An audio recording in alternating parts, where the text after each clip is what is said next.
നോക്കൂ, ഇവിടെ ഇവർ പറയുന്നത് വളരെ കൃത്യമായിക്കൊണ്ട് ഇവർ പേരിടുന്നതൊക്കെ തന്നെ രാജ്യത്തിലെ പ്രധാനപ്പെട്ട ആളുകളുടെ പേരിലേക്കാണ് എന്നാണ് പറയുന്നത്.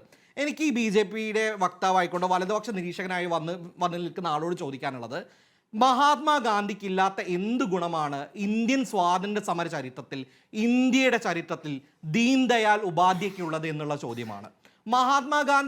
മഹാത്മാഗാന്ധി ദീൻദയാൽ ഉപാധ്യായേക്കാൾ എത്ര കുറഞ്ഞ മനുഷ്യനാണെന്ന് നിങ്ങൾ പറയേണ്ടതായിട്ടുണ്ട്. National urban livelihood mission, national rural livelihood mission, ഇതിൻ്റെയൊക്കെ പേര് മാറ്റിക്കൊണ്ട് വളരെ കൃത്യമായിക്കൊണ്ട് ദീൻദയാൽ ഉപാധ്യായ ഗ്രാമീൺ യോജന എന്നും ദീൻദയാൽ അന്ത്യോദയ യോജന എന്നും മാറ്റാൻ വേണ്ടി എന്ത് രീതിയിലുള്ള കോൺട്രിബ്യൂഷനാണ് ഈ വ്യക്തികൾ ഇന്ത്യക്കകത്തെ ഫ്രീഡം സ്ട്രഗിളിലും ഇന്ത്യക്കകത്തെ പൊളിറ്റിക്സിലേക്കും കൊടുത്തിട്ടുള്ളതെന്ന് നിങ്ങൾ വ്യക്തമാക്കണം. ഗാന്ധിക്ക് എന്ത് കുറവാണ് ഇവരെക്കാൾ കുറവുള്ളതെന്ന് നിങ്ങൾ കറക്റ്റായിട്ട് പറയണം.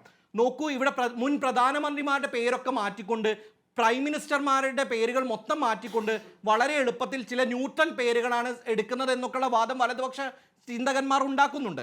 പക്ഷേ ജവഹർലാൽ നെഹ്റുവിൻ്റെ പേര് ഇവർ മാറ്റും, അതിനെ അമൃത് എന്നാക്കി മാറ്റും, നാഷണൽ റൂറൽ റിന്യൂവൽ മിഷനെ. പക്ഷേ വളരെ കൃത്യമായി അബ്ദുൽ കലാം എന്ന് പറയുന്ന പ്രൈം മിനിസ്റ്ററുടെ പേരിനോട് ഇവർക്ക് യാതൊരു ഐത്തവുമില്ല. അപ്പോൾ താങ്കളുടെ നെപ്പോട്ടിസം കാണിച്ചുകൊണ്ട് താങ്കളുടെ ഹിന്ദുത്വ രാഷ്ട്രീയം പേർന്ന ആളുകളെ പേരുകൾ വെക്കാൻ ഇവർക്ക് യാതൊരു പ്രശ്നവുമില്ല.